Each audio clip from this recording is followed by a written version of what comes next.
เนาะเรารักษาคำมั่นสัญญากับตนเองได้นี่น่าจะบ่มีปัญหาเนาะ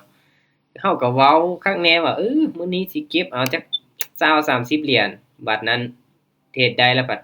โอ้ยอยากคันๆมือนี่ยังอยากสิกดอยากสิเทศอยู่เนาะสมมุติว่าเฮามีแล้วเนาะ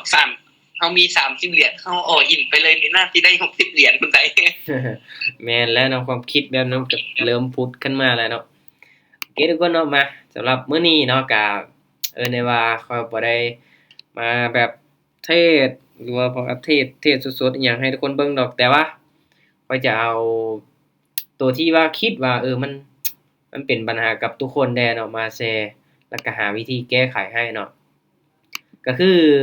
หลักๆเนาะทุกคนเนาะประเด็นสำคัญก็การบริหารต้นทุนของเราเนาะตัวต่อมาก็จะเป็นการ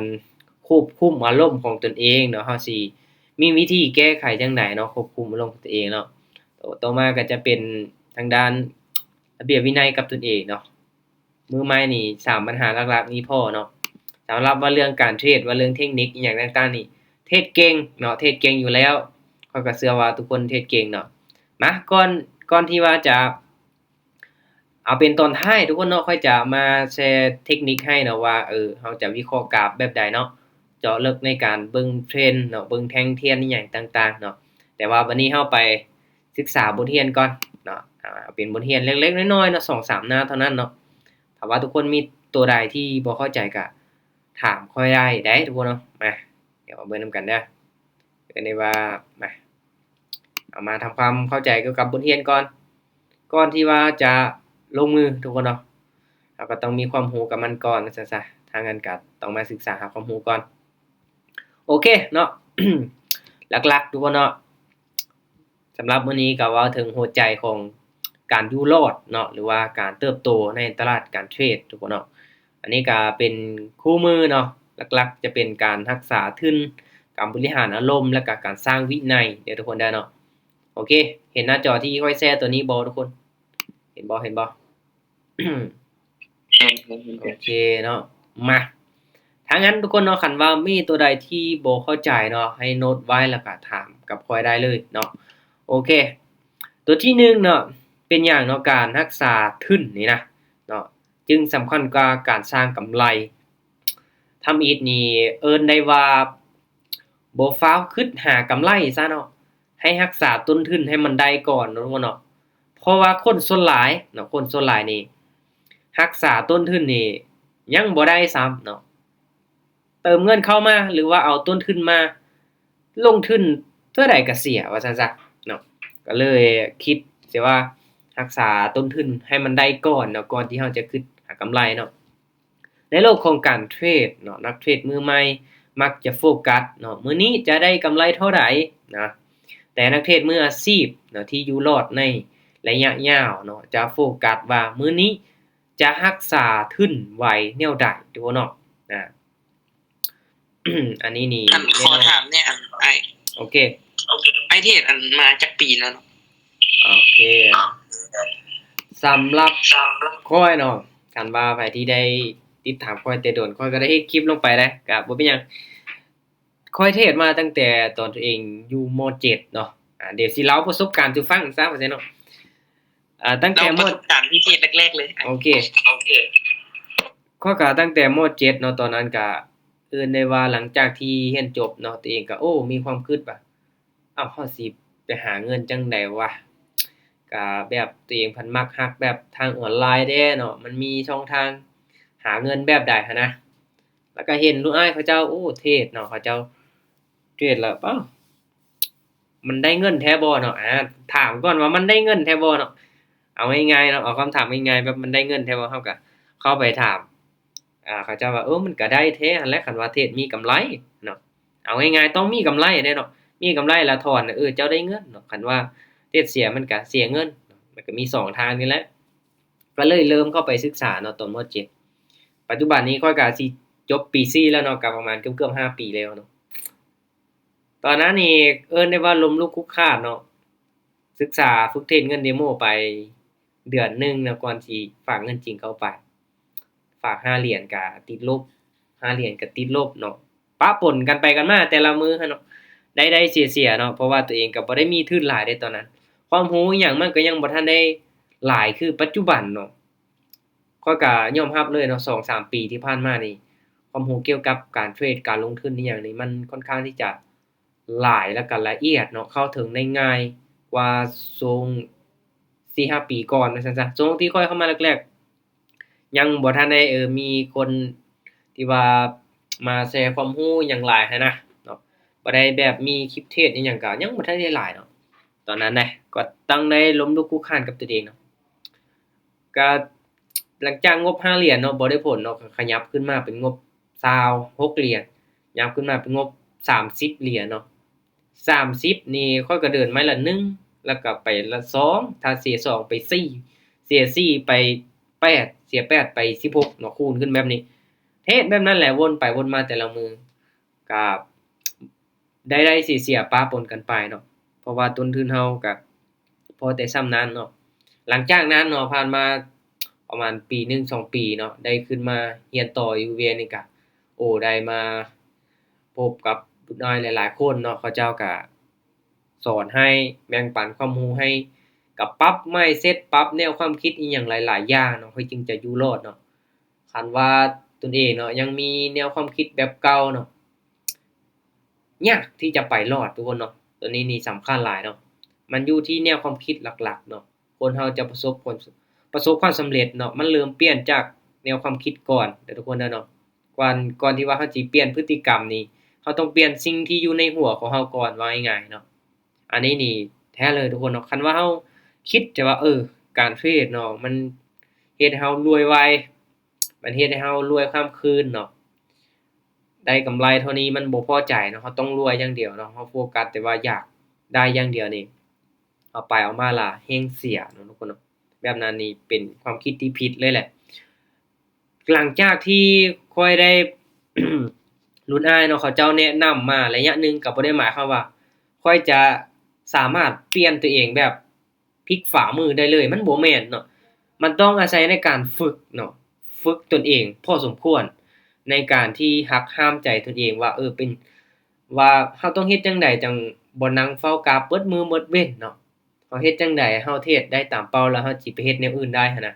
ต้องได้ปรับเดะเพราะว่าช่วงแรกๆเนาะข้อยก็คิดว่าทุกคนอาจจะเป็นเนาะก็คือติดเทรดทุกคนเนาะเราอยากเทรดคันว่ามีเงินอยู่ในพอร์ตแล้วเราอยากเทรดตลอดเวลาเนาะเปิดกราฟมาเนาะคือเมื่อก่อนเนาะข้อยก็ขึ้นไปแชร์ให้ทุกคนเนาะ กินข้าวก็ยังจับโทรศัพท์อยู่เนาะเข้าห้องน้ำก็ยังเบิ่งโทรศัพท์เนาะยังเทรดอยู่หั่นเนาะมันจะเป็นแบบนั้นเนาะตื่นนอนมานี่แกะขี้ตานี่เข้ากราฟก่อนโลดเนาะมันหมกมุ่นขนาดนั้นเลยเนาะมันเฮ็ดให้แบบมันบ่แม่นพฤติกรรมของคนที่ประสบความสำเร็จว่าซั่นซะคนที่ประสบความสำเร็จเขาบ่เฮ็ดแบบนี้เนาะก็เลยได้มาตั้งใจเนาะฝึกตนเองเนาะฝึกวินัยหั้นแหละหลักๆเนาะบ่ว่าจะเป็นการปรับเปลี่ยนนิสัย เนาะกิจวัตรประจำวันในแต่ละมื้อเนาะเฮ็ดจั่งใดล่ะเราจึงควบคุมตัวเองได้เนาะควบคุมอารมณ์เนาะแล้วก็แน่นอนว่าเราเทรดนี่เราใช้สมองหลายเนาะข้อยก็เลยเป็นคนที่มักในการออกกำลังกายเนาะออกกำลังกายมักเล่นกีฬาเนาะเตะต่อเตะบาสแน่แล้วก็ดีดกีตาร์ร้องเพลงหยังก็ว่ากันไปบ่ม่วนก็อย่ามันเนาะมันเป็นกิจกรรมที่เฮ็ดให้เราผ่อนคลายเนาะผ่อนคลายสมองว่าซั่นซะ แท้ใดทุกคนเนาะคันว่าเราสิหมกมุ่นแต่อย่างเดียวนี่บ่ได้เนาะตัวนี้นะแม่นๆคันเฮาเสียแล้วยังมาเทศอีกแฮ่งเสียอีกแม่นมื้อใดที่ติดลบนี่บ่อยากจับว่าโทรศัพท์แชตเลยตัวนั้นแหละสำคัญมื้อที่เราอยากแก้แค้นตลาดนี่มื้อนั้นแหละเราหายนะมาเยือนเลยเนาะคือข้อยได้เว้าตลอดเนาะคือเรานี่ควบคุมตัวเองบ่ได้ตอนที่เราเสียเนาะตัวนี้นี่มันยากแท้ใดมันยากแต่ว่าข้อยนี่เทรดมีกำไรมาหลายมื้อเนาะ หลายมื้อติดเนาะแต่ว่าไปเสียมื้อเดียวคันว่าเสียแล้วเราอยากเอาคืนเนาะเราเสียดายกำไรเสียดายต้นทุนที่เสียไปเนาะเอาเงินเข้าไปอีกเนาะสุดท้ายก็แฮ่งติดลบหนักในมื้อเดียวมันจะเป็นแบบนั้นเด้อทุกคนถ้างั้นเนาะต้องหักห้ามใจตัวเองหั้นให้ได้เนาะขีดจำกัดว่ามื้อนี้เราเสียแล้วเราต้องหยุดให้ได้ตลาดมันบ่ได้หมายความว่ามันจะงามทุกๆมื้อเนาะมื้อที่มันบ่งามแท้ๆก็มันบ่เป็นตาแท้ๆหั้นนะ อันนี้เราก็ต้องได้หักห้ามใจตนเองเนาะโอเคเอาไว้ประมาณนี้ทุกคนเนาะเข้ามา บทเรียนของเฮาก่อนเนาะมาเพราะว่ามื้อนี้นี่30นาทีเท่านั้นเด้อที่ค่อยจะมาเปิดมีตติงเนาะและตัวที่1นี่การรักษาทุนนะทุกคนเด้อค่อยเอาแบบง่ายๆเนาะง่ายๆเนาะตัวนี้นี่ได้ว่าต้นทุนแบบหลักพันเลยเนาะมันก็บ่ค่อนข้างที่จะใกล้เคียงกับทุกคนหั้นนะเนาะก็คือการรักษาต้นทุนของเฮาเด้อเนาะ บ่ว่าจะมีทุน10เหรียญทุน20เหรียญมีทุน100เหรียญเนาะคันว่าเฮาอยากได้กำไรหลายเนาะอยากได้มื้อละ100%ของต้นทุนเนาะ100%นี่งบ20อยากได้20ต่อมื้องบ100อยากได้100ต่อมื้อเนาะอันนี้กำไรงบ 1,000 อยากได้ 1,000 เหรียญต่อมื้อนี่อันนั้นแหละเนาะกำไร100%ให้ลดพอร์ตลงมาก่อนเด้อทุกคนเด้อเนาะให้ลดพอร์ตลงมาก่อน ให้ตั้งเป้าหมายต่ำๆก่อนเนาะคันว่าเฮาเฮ็ดเป้าหมายต่ำๆได้เนาะเก็บมื้อละ5%เก็บมื้อละ10%ได้นี่โอเคผลลัพธ์ระยะยาวนี่ตอบโจทย์แน่นอนเนาะและที่สำคัญเด้อในอ่าการเดินเงินทุกคนเนาะบางคนนี่ยังเดินเงินบ่เป็นระเบียบเนาะมักที่จะเดินแบบไม้นี้ไป10ไม้หน้าไป5ไม้ต่อไป20เนาะมันสลับปะปนกันไปนี่ได้ว่ามันบ่โอเคทุกคน คันเฮาเฮ็ดแบบนี้นี่คันมันได้นี่ดีแต่ว่าเฮาจะติดเป็นนิสัยเนาะเอาง่ายๆเฮาอยากฝึกตัวเองเนาะให้เป็นคนมีระเบียบวินัยถ้างั้นเริ่มต้นจากสิ่งเล็กๆน้อยๆเนาะการปรับเงินเนาะเฮาก็ต้องปรับแล้วก็เดินตามระเบียบเป๊ะๆๆๆแบบนี้เลยคันเฮาเฮ็ดแบบนี้เป็นประจำนะต่อไปแล้วเฮาบ่ต้องบอกตนเองเนาะเฮาสิเป็นคนที่แบบเดินเงินแบบเป็นระเบียบแบบชัดเจนเลยเนาะคันว่าทุกคนได้ติดตามข้อยปัจจุบันข้อยจะเดินเงินแบบจาก10ไป20จาก20ไป40เนาะอันนี้คือแบบมาตรฐานเนาะปัจจุบันเทรดแบบ Martingale แต่ว่าอันตรายเด้อการคูณเงินนี่อันตรายคันว่ามีงบน้อยนี่ข้อยบ่แนะนำเลยเนาะคันว่าเดินแบบนี้เนาะแม่นเนาะมันได้กำไรคันว่าเฮาพลาดเกินงบของเฮาน่ะเฮาจะขาดทุนแบบหนักเลยทุกคนเนาะติดลบแบบหนักเลยเนาะอันนี้เป็นข้อเสียเนาะคันว่ามีงบหลัก10หลัก20เนาะหรือว่าหลัก40 50ลงมานี่ ทุกคนเดินเงินเสมอก็ได้เนาะเอาแบบไม่น้อยๆแต่ว่าให้ออกเฉพาะออร์เดอร์ที่มั่นใจเนาะย้ำว่าออร์เดอร์ที่มั่นใจเท่านั้นเนาะคันว่าออร์เดอร์ใดที่เฮาบ่มั่นใจเฮาจะบ่ออกเลยทุกคนเนาะอ่าในกรณีที่เฮาเดินเงินเสมอได้เดี๋ยวก็จะแชร์หน้าจอไปที่กราฟเด้อทุกคนเด้อเนาะแชร์หน้าจอไปที่กราฟอันนี้แบบยกตัวอย่างแบบเรียวๆเลยเนาะโอเคมาอ่ะ ยกตัวอย่างแบบเรียวๆเลยเนาะ คันว่ามีต้นทุน10เหรียญทุกคนเนาะเฮาไปไม้ละ1เหรียญนี่เฮาไป10ไม้พุ่นนะ10ไม้คันว่าเฮาบ่พลาดเฮา10ไม้ติดนี่แสดงว่าเฮายังรักษาต้นทุนไว้ได้อยู่เนาะก็คือที่เว้าเนาะพยายามรักษาต้นทุนให้มันได้ก่อนเนาะคันว่ามีต้นทุนเนาะ100เฮาไป100ไม้เนาะไปไม้ละ1เหรียญ1อยู่หั่นแหละคันว่าเฮาบ่พลาดฮอด100ไม้ติดต่อกันเนาะเฮาก็ยังมีต้นทุนเนาะแต่ก็คือเว้าเนาะคันว่าเฮาเดินเงินเสมอล่ะไม้ใดที่มั่นใจจังอ้อเนาะไปไม้ละ1เหรียญ2เหรียญก็ได้ทุกคนเนาะบ่มีไผว่าเฮาเนาะแต่ว่าต้องใจเย็นเนาะอยากมีกำไรต้องใจเย็นค่อยๆเข้าออเดอร์ไปเนาะค่อยๆเข้าออเดอร์ไปตัวนี้นี่มีโอกาสเป็นไปได้กว่าเด้อทุกคนเนาะมีโอกาสเป็นไปได้กว่าในการรักษาต้นทุนให้มันอยู่ยาวๆเป็นหยังเฮาต้องรักษาต้นทุนให้มันได้เนาะช่วงแรกๆคันว่าเฮาเป็นคนที่เริ่มต้นเด้อทุกคนเด้อเนาะการที่อยู่กับกราฟเนาะการที่อยู่กับกราฟเหิ้งและเฮาได้เทรดได้วิเคราะห์ไปนี่เป็นช่วงเก็บกำความรู้ว่าซั่นซะเป็นช่วงเก็บกำความรู้ให้มันได้หลายๆเนาะเฮาก็เลยต้องรักษาต้นทุนให้มันอยู่ได้ดนที่สุดเนาะทุกคนบ่หวังที่จะอยากได้กำไรจากงบ20 30เด้ออันนี้คือต้องได้ปรับเปลี่ยนใหม่ mindset ใหม่เลยเนาะ ช่วงแรกที่ทุกคนเข้ามาเนาะงบ20 30เหรียญนี่ได้ว่าเป็นการจ่ายค่าคอร์สเรียนเนาะให้เก็บกำประสบการณ์จากกราฟให้มันได้หลายที่สุดรักษาต้นทุนให้มันอยู่ได้ดนที่สุดเนาะค่อยๆฝึกเทรดไปค่อยปั้นไปเนาะรอจังหวะแล้วก็เข้าออร์เดอร์ไปจดไว้ไม้นี้ได้ย้อนหยังเสียย้อนหยังอันนี้ให้เฮาเก็บกำสถิติไว้เนาะแล้วก็ไปประเมินเบิ่งเนาะว่าเฮาเทรดเป็นจังได 100ออร์เดอร์เสียจากไม้วินจากไม้เนาะอันนี้คือ เราต้องได้ลงทุนกับมันเด้อทุกคนเด้อเนาะเราต้องได้ลงทุนกับมันคือที่ข้อยเว้าหั่นแหละคันว่าไผที่ย้านเสียเงินเนาะบ่ต้องเทศเลยเนาะคันว่าทรงแรกนี่เราเสียอยู่แล้วเนาะแต่ว่าเสียนี่เอิ้นได้ว่าเป็นการจ่ายค่าความรู้ซะเนาะเราซื้อความรู้จากมันก่อนหลังจากที่ทุกคนผ่านทรงนี้ไปได้นะทุกคนจะเริ่มมีความรู้แล้วก็เริ่มแบบได้ว่าวิเคราะห์กราฟนี่เริ่มแม่นยำขึ้นเนาะคันงบหลายทุกคนก็มีโอกาสที่จะสร้างกำไรได้เนาะและเงินที่เสียไปทุกคนมีโอกาสที่จะเอากลับคืนมาได้เนาะมันจะเป็นแบบนั้นทุกคนเนาะช่วงแรกนี้รักษาต้นทุนให้มันอยู่ดนเนาะเพื่อที่จะได้ความรู้ได้ประสบการณ์จากกราฟให้มันได้หลายที่สุดทุกคนเนาะบ่ว่าจะเป็นการนำใช้เครื่องมืออินดิเคเตอร์เนาะคืออินดิเคเตอร์ตัวนี้ก็มีคนมาถามนะทุกคนเนาะเป็นหยังค่อยคือมักใช้เนาะ2เส้นตัวนี้เนาะคันว่าทุกคนยังบ่ทันรู้วิธีนำใช้เดี๋ยวค่อยจะแนะนำเลยมื้อนี้เนาะมาตัวนี้มันจะเป็นแต่หน้ากราฟทุกคนเนาะเห็นบ่หน้ากราฟที่มีแต่แท่งเทียนอย่างเดียวเนาะ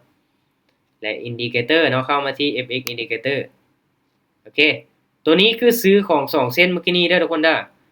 moving average double เนาะกดปึ๊บออกมาและเฮามาสังเกตจังได๋เนาะเฮามาสังเกตจังได๋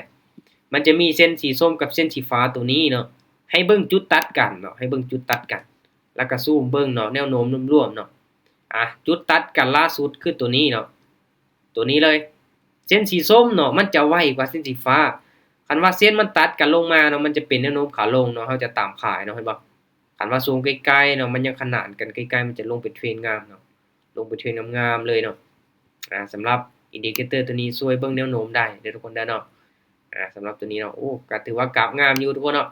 แต่มาบทเรียนของเฮายังเหลืออีก2ข้อเนาะเดี๋ยวค่อยจะมาแชร์เอาบทเรียนเบิดก่อนทุกคนเนาะเอาบทเรียนเบิดก่อนเด้อเนาะเพราะว่าเวลามีจำกัดถ้าว่าทุกคนมีตัวใดบ่เข้าใจแม่นถามได้เดี๋ยวทุกคนเด้อถามได้เด้อโอเคมาในการรักษาต้นทุนเนาะส่วนหลายค่อยถามทุกคนเลยทุกคนใช้งบเท่าใดในการเทรดในปัจจุบันงบทุกคนหลายบ่10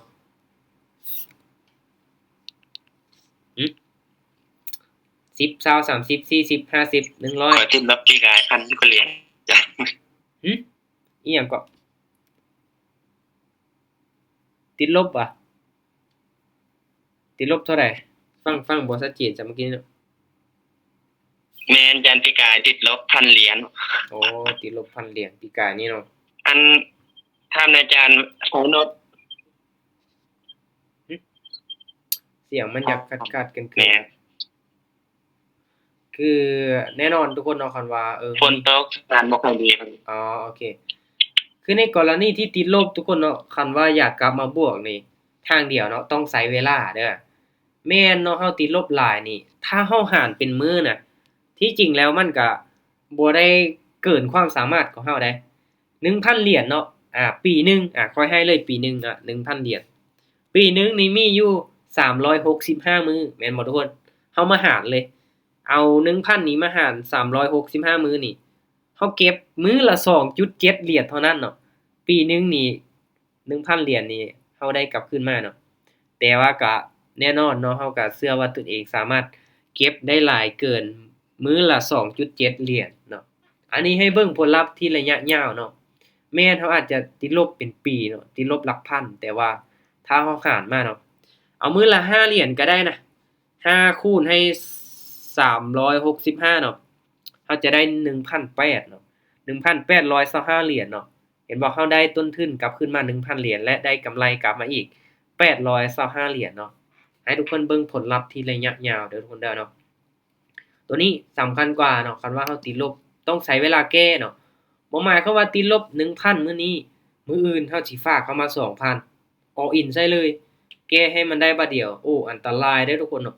คันว่ามันลบไปนี่ได้กินต้มมี่เลยได้กินต้มมี่แท้เลยเนาะคันว่าลบไปอีกนี่ห้วยมี่ก็บ่มีให้กินเลยเอาไปเอามาแล้วบ่มีเงินซื้อต้มมี่ยุ่งอีกได้เนาะไปเอามาโทรศัพท์เทศนี่ก็ได้จับเลยนี่มันตัวนี้แหละสำคัญทุกคนเนาะเราต้องหักห้ามใจตนเองเนาะคันว่าตัวใดที่มันมีความเสี่ยงหลายเกินไปก็อันตรายทุกคนเนาะเราต้องเสี่ยงแบบเหมาะสมเนาะเสี่ยงพอประมาณเนาะบ่หมายความว่าเสี่ยงแบบเบิดเนื้อหมดตัวเลยนี่โอ้โฮข้อยบ่แนะนำเลยข้อยห้ามเลยเนาะแบบนี้เนาะ โอเคทุกคนเนาะว่าเรื่องการควบคุมตัวเองเนาะส่วนหลายแม่นอารมณ์เนาะมาข้อที่2เลยมื้อนี้อารมณ์นี่คือศัตรูตัวร้ายกาจที่สุดของนักเทรดเนาะ2อารมณ์ที่ทำลายพอร์ตเนาะก็คือความโลภแล้วก็ความย้านเนาะแล้วว่าหรือว่าการอยากเอาคืนทุกคนเนาะอยากเอาคืนตัวนี้แหละสำคัญทุกคนเด้อเนาะตัวนี้นี่สำคัญเลยเนาะก็เอิ้นได้ว่าคันว่าไผที่บ่สามารถควบคุมอารมณ์ของตัวเองได้เนาะก็บ่สามารถที่จะควบคุมเงินในกระเป๋าของตัวเองได้เช่นเดียวกันเด้อทุกคนเด้อเนาะเอิ้นได้ว่าอันตรายเนาะเราต้องฝึกตัวเองเฮ็ดจั่งใดก็ได้ให้เราเป็นคนที่ใจเย็นเนาะควบคุมอารมณ์ตัวเองได้ดีก็แน่นอนการควบคุมอารมณ์ทุกคนเนาะคันว่าเป็นไปได้นี่อยู่ที่แผนของเราเนาะเราต้องวางแผนให้ชัดเจนวางแผนให้ชัดเจนอย่างเช่นว่า1เนาะเรากำหนด stop loss เนาะ stop loss ทางอารมณ์เอิ้นได้ว่า stop loss ทางอารมณ์หรือว่าเราต้องรู้จักตนเองว่าอารมณ์เราเป็นแบบใดเราควรที่จะหยุดเทรดเราเริ่มหัวร้อนละเริ่มหงุดหงิดง่ายละเนาะถ้าเป็นแบบนี้นี่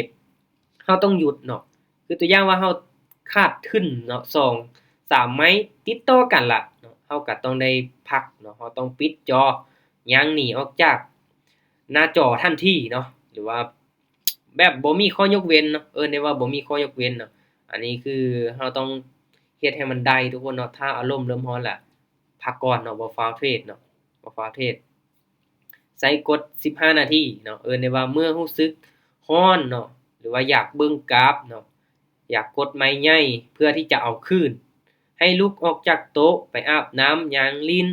หรือว่ากินน้ำเย็นๆเนาะอย่างน้อย15 30นาที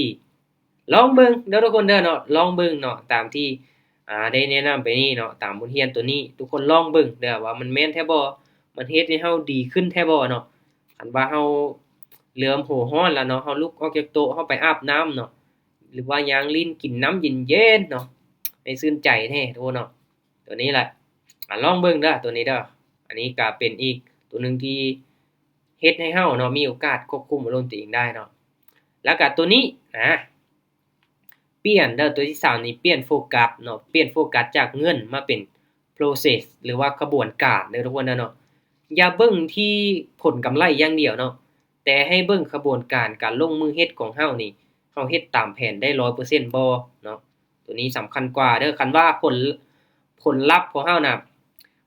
เอิ้นได้ว่าเอาเป็นช่วงท้ายๆซะจังเบิ่งมันเนาะให้เราโฟกัสที่กระบวนการเนาะการวางแผนของเราสิเฮ็ดแบบนี้ๆเนาะ คันเราเฮ็ดตามแผนได้น่ะผลลัพธ์มันดีแน่นอนทุกคนเนาะคันว่าผลลัพธ์มันบ่ดีเนี่ยแสดงว่าแผนของเราบ่ดีเนาะเราต้องปรับแผนจะเป็นแบบนั้นทุกคนเนาะเมื่อเปิดออร์เดอร์เนาะ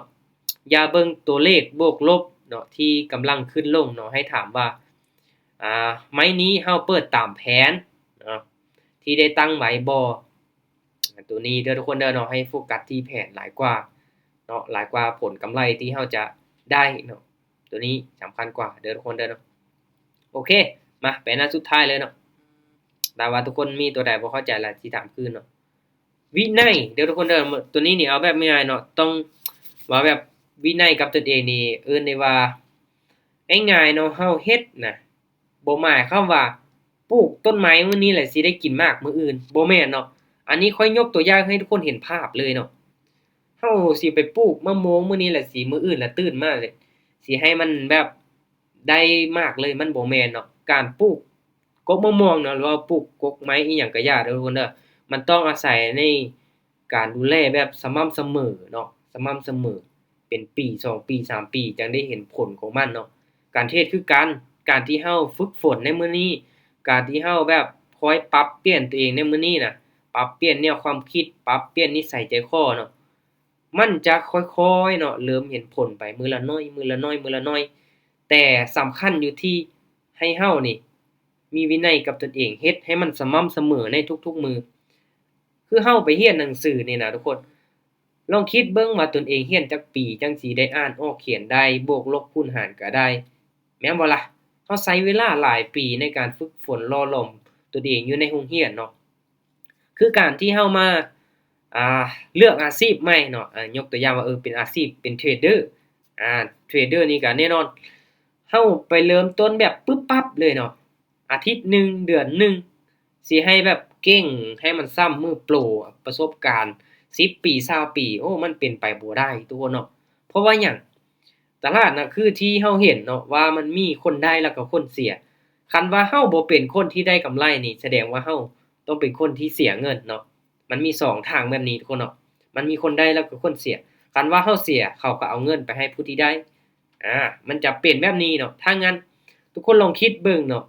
คันว่าเฮาเข้ามาอาทิตย์หนึ่งเฮาหวังรวยจากมันนี่บ่แม่นล่ะเดือนหนึ่งก็ยังยากเนาะปีหนึ่งนี่ยังยากเนาะทุกคนลองไปฟังประสบการณ์ของเทรดเดอร์ต่างประเทศที่เขาเจ้าประสบผลสำเร็จเนาะลองเบิ่งเนาะค่อยก็ไปฟังมาหลายเนาะกว่าที่เขาเจ้าจะตั้งตัวได้บ่แม่นธรรมดาเด้ทุกคนเนาะบ่แม่นธรรมดาเนาะเอิ้นได้ว่าใช้เวลาหลายปีแต่คือเว้าเนาะคนที่ประสบผลสำเร็จมันมีน้อยเนาะย้อนว่าคนที่มีระเบียบวินัยกับตนเองได้นี่มันมีน้อยเนาะการที่จะบังคับตนเองเฮ็ดให้มันสม่ำเสมอในทุกมื้อนี่ยากทุกคนเนาะยากนะยากได้คือเฮาไปเฮ็ดธุรกิจหรือว่าลงทุนอีหยังอย่างใดอย่างหนึ่งเนาะก็ต้องอาศัยวินัยกับตนเองนั่นแหละต้องบังคับตนเองเนาะแต่ละมื้อบ่ได้มีไผบังคับเฮาแม่นบ่เฮาตื่นมาเฮาไปเฮ็ดเวียกเฮาหาเงินแต่ละมื้อบ่มีไผบังคับเฮาแต่ว่าหน้าที่ความรับผิดชอบเนาะเราต้องได้บังคับตนเองคือตอนเฮาเรียนนี่แม่นเนาะยังมีโมงยังมีครูอาจารย์คอยบังคับเฮาเนาะแต่ว่าหลังจากที่เฮาเรียนจบปึ๊บเนาะเฮามาเฮ็ดเวียกหรือว่าอาชีพอิสระทักษะที่สำคัญก็คือการบังคับตนเองทุกคนเนาะโรงเรียนบ่มีสอนทักษะการบังคับตนเองแต่หลังจากที่เฮาเรียนจบปึ๊บเนาะเฮาต้องบังคับตนเองต้องอดส้มไว้กินหวานนี่แหละเนาะแม่นมื้อนี้มันอาจจะยากลำบากคันเฮาอดทนเฮาสู้ซนเฮาแบบ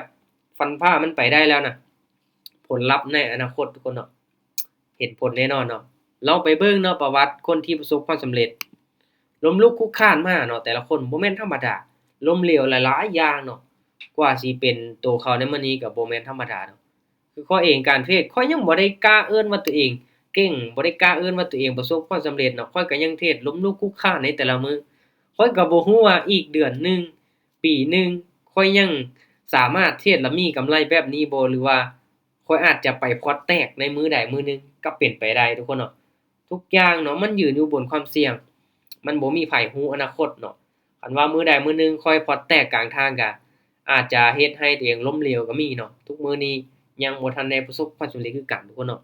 ที่ผ่านมาก็เอิ้นได้ว่าล้มลุกคลุกคลานมาหลายเนาะเจ็บตัวมาหลายแล้วข้อยก็เนาะแต่ก็คือว่าเนาะใจมักเนาะคนเฮามันเอิ้นได้ว่ามักบ่คือกันเนาะทุกๆอาชีพคือว่าหั่นแหละมักบ่คือกันทุกคนเนาะโอเคเป็นจั่งใดทุกคนสำคัญเด้อเนาะข้อสุดท้ายนี่สำคัญเนาะที่จริงก็เอิ้นได้ว่าสำคัญเบิดหั่นแหละแต่ว่าอยากเน้นย้ำให้กับทุกคนเนาะอยากเน้นย้ำเนาะการที่เราจะมีวินัยกับตนเองนี่เนาะก็แน่นอนคันว่าเราสิเข้าไปเทรดนี่เห็นบ่มันจะมี4ข้อเนาะก่อนกดออร์เดอร์นี่ตัวที่1เนาะเราต้องเบิ่งเทรนด์หลักเนาะเทรนด์หลักคือหยังนะเอิ้นได้ว่ามันกราฟมันเป็นเทรนด์บ่ขาขึ้นขาลงนี่มันเข้าตามเทคนิคของเราบ่เนาะ หรือว่าจุดเข้าเนาะจุดเข้าออร์เดอร์ของเราเป็นจั่งใดเนาะเข้าตามแผนแล้วบ่เนาะหรือว่าการเดินเงินของเราพร้อมเนาะสำหรับตัวนี้แล้วก็การตั้งเป้าหมายตั้งเป้าหมายกำไรตั้งเป้าหมาย stop loss เนาะตั้งเป้าหมายเสียนะแล้วก็เราปรับเงินเนาะให้มันเนาะขนาด loss 1 2% ของพอร์ตได้บ่เนาะเราต้องครบเนาะครบทุกข้อแล้วก็จังกดเข้าออร์เดอร์เนาะตัวนี้ทุกคนเนาะก็มีหลายเลยเนาะ โอเคสรุปง่ายๆทุกคนเนาะสรุปง่ายๆก็เอาสรุปให้เลยเนาะตลาดจะจ่ายเงินให้กับคนที่มีความอดทนและมีวินัยโดยจะเอาเงินจากคนที่ใจร้อนและบ่มีการบริหารทุนเห็นบ่เอาง่ายๆเนาะคือที่ข้อยเว้าไปเมื่อกี้นี้เลยเนาะมื้อนี้รักษาทุนไว้ให้ได้เนาะมื้ออื่นตลาดก็จะยังมีกราฟให้เทรดเสมอแต่ถ้าทุนหมดมื้อนี้โอกาสที่มื้ออื่นก็บ่มีความหมายเนาะ โอกาสมื้ออื่นนี่บ่มีความหมายแล้วเงินเราเบิดมื้อนี้หั้นน่ะคันเรารักษาตัวทึมบ่ได้สองมาคนที่ควบคุมอารมณ์ได้คือคนที่ชนะเนาะเทศตามแผนบ่แม่นเทศตามอารมณ์เนาะ3สร้างวินัยจากเช็กลิสต์เนาะเช็กลิสต์ของเราเทรดให้คือกับธุรกิจ บ่แม่นการพนันเนาะอ่าโอเคทุกคนสำหรับมื้อนี้เอิ้นได้ว่าประมาณนี้เนาะหรือว่าทุกคนมีตัวใดอยากถามนอกจากบทเรียนที่ว่าขึ้นมาแชร์ให้มื้อนี้ถามได้เลยทุกคนถามได้เลยหรือว่าเหงานอนหมดแล้วบ่ว่าพากันหลับมาเลย ถามแน่อาจารย์ โอเค อันโน้ตบุ๊กเนี่ยซื้อรุ่นไหนก็ได้ว่าอาจารย์นำประเทศ อ๋อโน้ตบุ๊กเนาะสำหรับโน้ตบุ๊กเนาะก็เบิ่งที่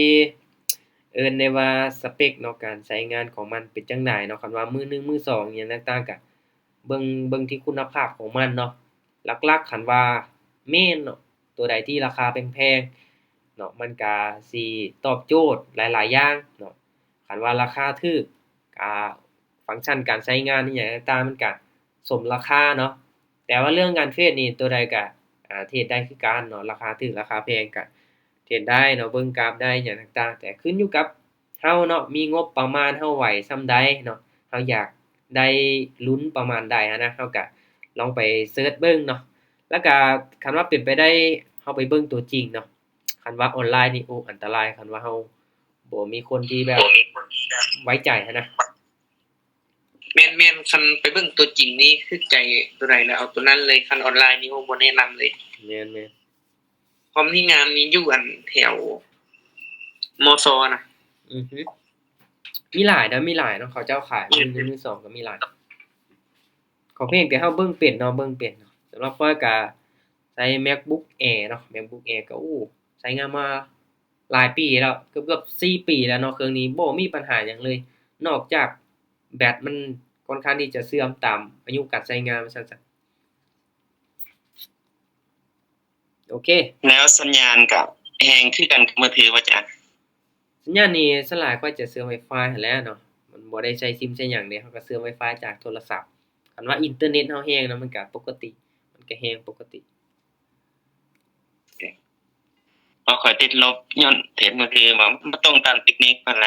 2เดือนติดลบ 1,000 เหรียญ ก็คันว่าเนาะเรามีงบพอประมาณเนาะหาเงินได้ก็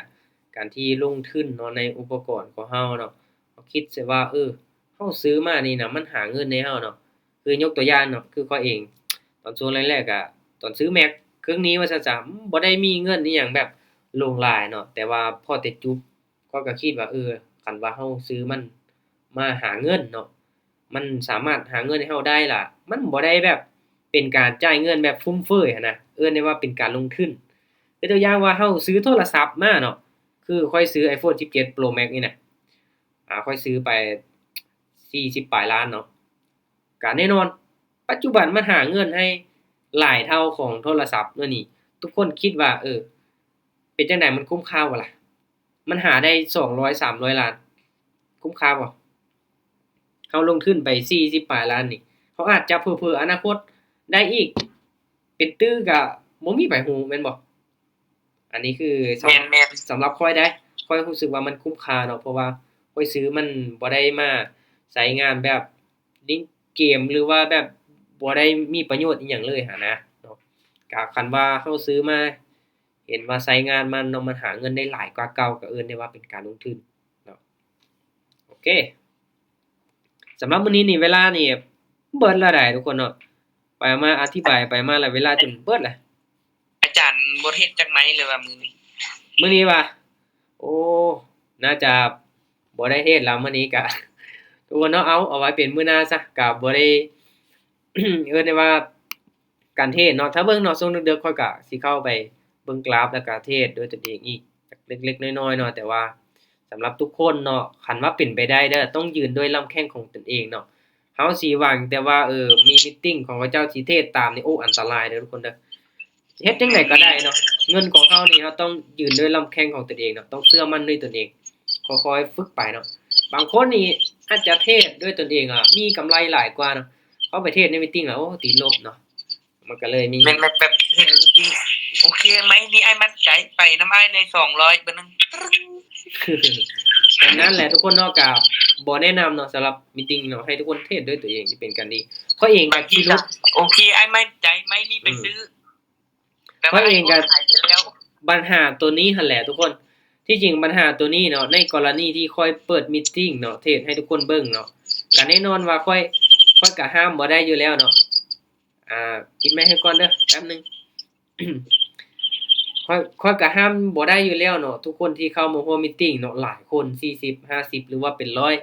100ในกรณีค่อยเทศให้เบิ่งเนาะค่อยก็ได้บอกไปว่าไผที่อยากเทศตามก็ตามได้ส่วนได้ยอมรับความเสี่ยงอิหยังต่างๆเนาะคันว่าค่อยเทศได้เนาะค่อยมีกำไรในมื้อนั้นนี่ดีแต่ว่าในกรณีที่ค่อยติดลบทุกคนเนาะมันจะมีคนมาเว้าว่าโอ้พระเทศติดลบพระเทศได้ว่าพาเสียเงินอิหยังต่างๆน่ะกระแสมันแบบมันบ่โอเคปานใดทุกคนที่จริงบ่ได้เป็นการพาเนาะเทศให้เบิ่งนี่น่ะเนาะก็เลยมันบ่โอเคเนาะก็เลยบ่ค่อยอยากเปิดมีตติงแบบเป็นการแบบพาเทศหรือว่าเทศอิหยังให้เบิ่งคือแต่ก่อนล่ะทุกคนเนาะก็เลยหลุดพรมาเป็นการเปิดมีตติงแชร์ความรู้จะดีกว่าให้ทุกคนไปเทศเองเอาแบบนี้ได้ทุกคนเนาะ สำหรับน้องเราต้อง